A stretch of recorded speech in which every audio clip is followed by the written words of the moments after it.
মা, আজকাল আমি একটা কথা খুব ভাবছি। আমাদের দিন দিন কষ্ট বেড়েই চলেছে। বাবাও দিন দিন আরো বেশি অসুস্থ হয়ে পড়ছে। এইভাবে চলতে থাকলে আমাদের কি হবে? সোহেল, জীবনে অনেক কষ্ট আসবে, কিন্তু আমাদের হার মানলে চলবে না। তুমি জেনে রাখো, আমাদের কাছে যা কিছু আছে তাতেই আমাদের সন্তুষ্ট হতে হবে। জীবন কখনো এক থাকে না, আর কখনো থেমেও থাকে না। মা, তুমি ঠিকই বলেছ। আমরা যদি একসাথে থাকি তাহলে কোনো দুঃখই আমাদের হারাতে পারবে না।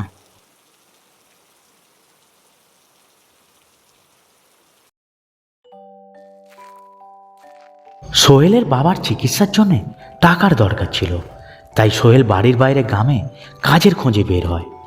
গ্রামের অন্যান্য লোকজন মাঠে কাজ করছিল। সোহেল তাদের কাছে গিয়ে কাজের কথা জিজ্ঞাসা করে। কাকু, আমার একটা কাজের খুব প্রয়োজন। আপনাদের কাছে কি কোনো কাজ পাওয়া যাবে? সোহেল, আমাদের কাছে তো কোনো কাজ নেই। তুমি অন্য কোথাও দেখো, হয়তো পেলেও পেয়ে যেতে পারো কোনো কাজ। এইসব কাজ তোমার দ্বারা হবে না। তুমি বরং বাড়ি গিয়ে তোমার মায়ের সাথে কাজ করো। ঠিক আছে, আমি চলে যাচ্ছি।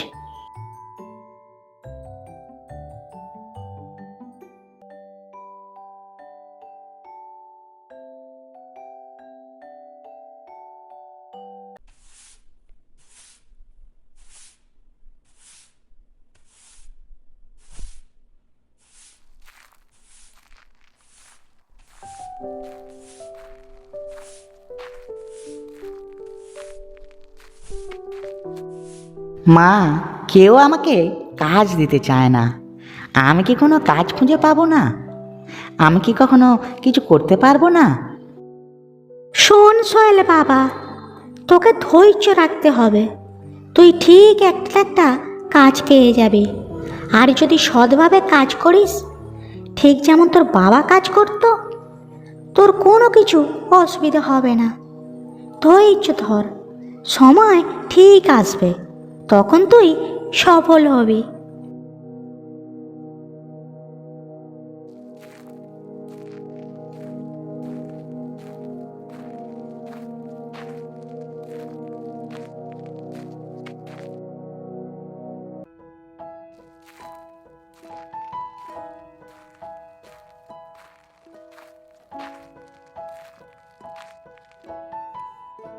বাবা, তোমার শরীর কেমন আছে?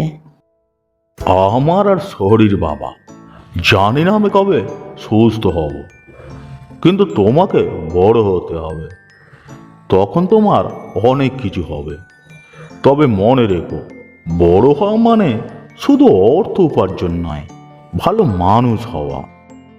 হ্যাঁ সোহেল, শুধু অর্থের জন্য জীবন নয়, আমাদের ভালোবাসা আর একে অপরের সহানুভূতি সবচেয়ে বড় সম্পদ।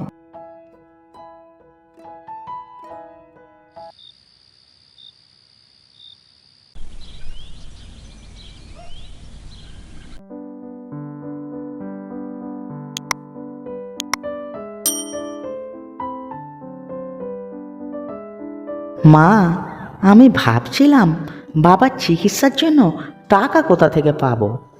আমাদের তো কিছুই নেই। সোহেল, টাকার জন্য তুমি এত চিন্তা করো না। কোনো না কোনোভাবে টাকা ঠিক জোগাড় হয়ে যাবে। তুমি কিছু না কিছু একটা কাজ নিশ্চয়ই পেয়ে যাবে। আর তুমি যাই কিছু কাজই করো না কেন, সেখান থেকে কিছু না কিছু টাকা আসবে। তুমি ঠিক বলেছ মা, তবে আমি কিছু করতে চাই। কিছু একটা করে আমাদের জীবন পরিবর্তন করতেই হবে আমাকে।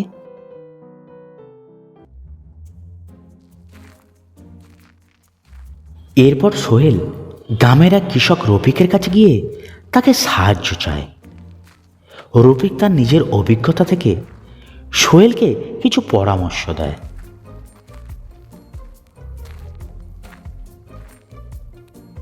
রফিক কাকা, আপনি তো খুব পরিশ্রমী কৃষক। আমি জানি আপনি অনেক কিছু জানেন। আমি কি কিছু কাজ করতে পারি যাতে আমি আমার বাবার চিকিৎসার জন্য টাকা পেতে পারি? সোহেল, কাজের অভাব নেই, তবে তুমি যদি কিছু করতে চাও তাহলে মাঠে কাজ করো। জমিতে শ্রম দিলে কোনো কিছু ক্ষতি হবে না। তবে মনে রেখো, কঠোর পরিশ্রম ছাড়া কিছু পাওয়া যায় না। ঠিক আছে কাকা, আমি শুরু করব। আমি বিশ্বাস করি যে পরিশ্রমের ফল নিশ্চয়ই পাওয়া যায়।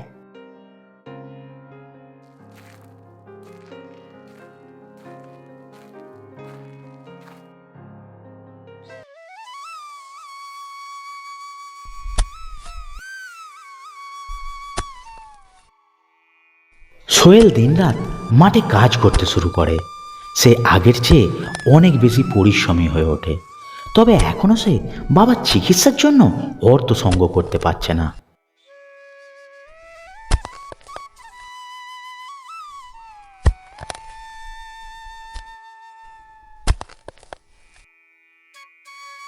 মা, আমি বিশ্বাস করি আমি কিছু একটা নিশ্চয় করতে পারবো।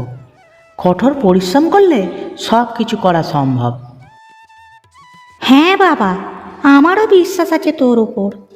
তুই নিশ্চয়ই কিছু একটা করতে পারবি।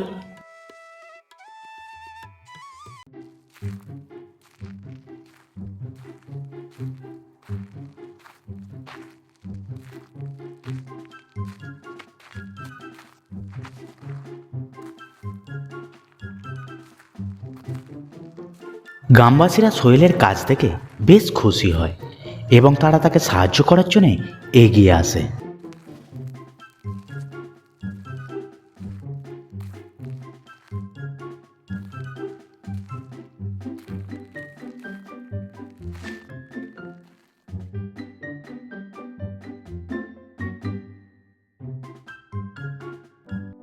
সোহেল, তুমি একা না, আমরা তোমার সাথে আছি।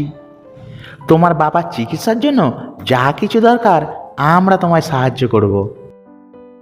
সোহেল, তুমি যদি এমন পরিশ্রম করো তো আমরা সবাই তোমার পাশে দাঁড়াবো।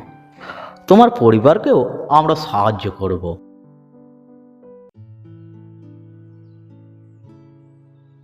সোহেল এবং মমতা বাবার চিকিৎসার জন্য প্রয়োজনীয় টাকা সংগ্রহ করতে থাকে এবং বাবলুকে চিকিৎসাও করাতে থাকে এবং সে ধীরে ধীরে সুস্থ হয়ে ওঠেন।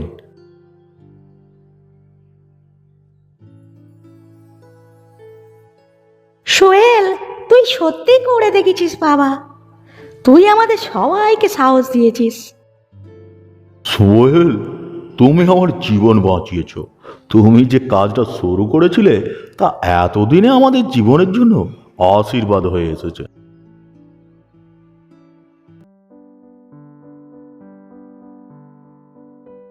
বছরখানেক পর সোহেল তার কঠোর পরিশ্রমের মাধ্যমে নিজের একটি ছোট ব্যবসা শুরু করে, যা পরবর্তীতে সফল হয়।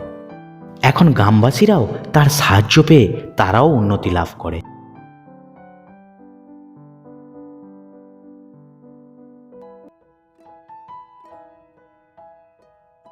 বাবা, আমি জানি আমরা যদি একে অপরের সাহায্য করি তবে কোনো দুঃখই আমাদের হারাতে পারবে না। সোহেল, তুমি সৎ পথে চলছো এবং তা আমাদের জন্য সবচেয়ে বড় অর্জন। তোমার পরিশ্রমের ফল আজকে আমরা দেখতে পাচ্ছি।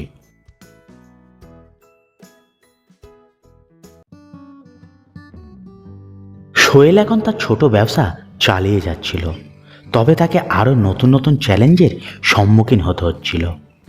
গ্রামের কিছু লোক তার নতুন ব্যবসার প্রতি আত্মবিশ্বাসী নয়। সোহেল, তুমি কি তোমার এই ব্যবসা চালাতে পারবে? আমি তো বুঝতে পারছি না তুমি এভাবে ব্যবসা চালিয়ে কতটা সফল হবে। তুমি এখন ব্যবসা চালাচ্ছ, তোমার মতো একজন গরিব ছেলের পক্ষে তো এটা সম্ভব নয়। আমি জানি এটা সহজ নয়, তবে আমি কঠোর পরিশ্রম করছি। আমি বিশ্বাস করি এই ব্যবসা থেকেই আমি একদিন বড় হব।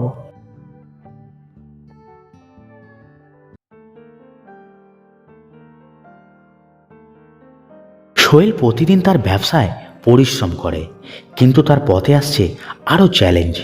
দিন দিন ব্যবসার কাজে আরও বেশি সময় দিতে হচ্ছে।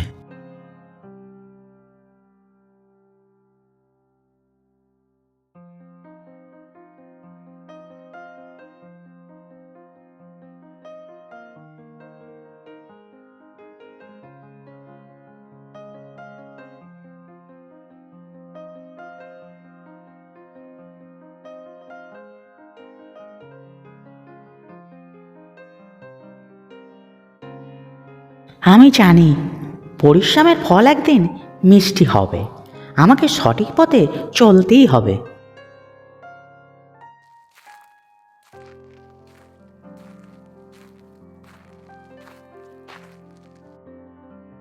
সোহেল, মনে রেখো, পরিশ্রমী মানুষ কখনো হেরে যায় না।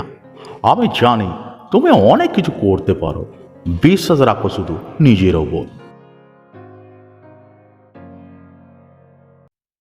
ব্যবসা কিছুদিন ভালো চললেও একদিন বাজারে বিপর্যয় ঘটে। দাম কমে যায় সব জিনিসের, এবং সোহেল খুবই চিন্তায় পড়ে যায়। এবারে কি আমাদের ব্যবসা বন্ধ হয়ে যাবে? সব কিছুরই তো দাম কমে গেছে, সব জিনিস খারাপ হয়ে যাচ্ছে।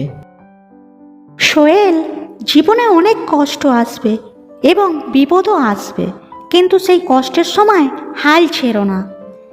যেখান থেকে শুরু করেছো সেখান থেকেই আবার ঘুরে দাঁড়াও। তোমার কঠোর পরিশ্রম এবং মনোবল কখনো ব্যর্থ হবে না।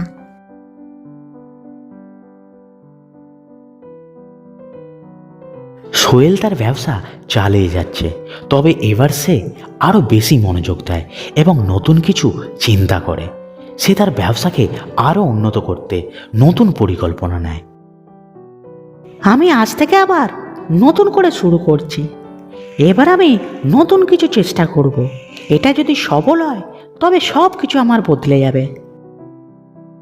গ্রামবাসীরা সোহেলের এই নতুন উদ্যোগ দেখে তারা তার প্রতি বিশ্বাস ফিরে পায়। সোহেল তার নতুন পরিকল্পনা বাস্তবায়ন করে এবং ব্যবসা আবার সফল হতে শুরু করে। তাকে সাহায্য করার জন্য গ্রামবাসীরা এবার এগিয়ে আসে।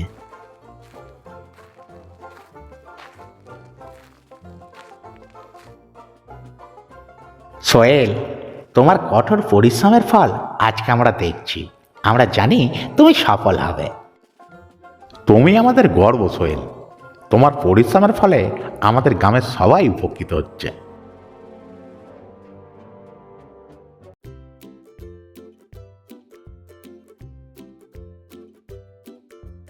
বছরের পর বছর সোহেল নিজের ব্যবসা সফলভাবে চালিয়ে যাচ্ছে এবং তার পরিবারের জীবনযাত্রাও এখন ভালো হয়েছে। গ্রামবাসীরা এখন তাকে সম্মান করে।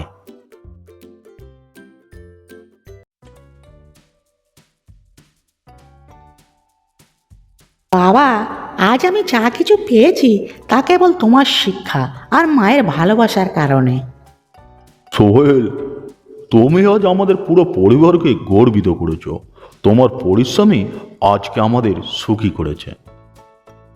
কঠোর পরিশ্রম ও সংকল্প কখনো ব্যর্থ হয় না। যে কোনো কঠিন পরিস্থিতি কাটিয়ে পরিশ্রমের মাধ্যমে জীবনে সফলতা অর্জন সম্ভব। ভিডিওটিকে দেখার জন্য ধন্যবাদ। একটি ভিডিও বানাতে অনেকটা পরিশ্রম করতে হয়, তাই দয়া করে ভিডিওটাকে একটি লাইক করে বন্ধুদের শেয়ার করে দিও এবং চ্যানেলটিকে সাবস্ক্রাইব করে পাশে থাকা বেল আইকনটি অল করে দিও। তাহলে ভিডিও আপলোড করার সাথে সাথে সবার আগে ভিডিওর নোটিফিকেশান তোমার কাছে পৌঁছাবে। এবং ভিডিওর সম্পর্কে কোনো মতামত থাকলে দয়া করে কমেন্ট বক্সে জানিও।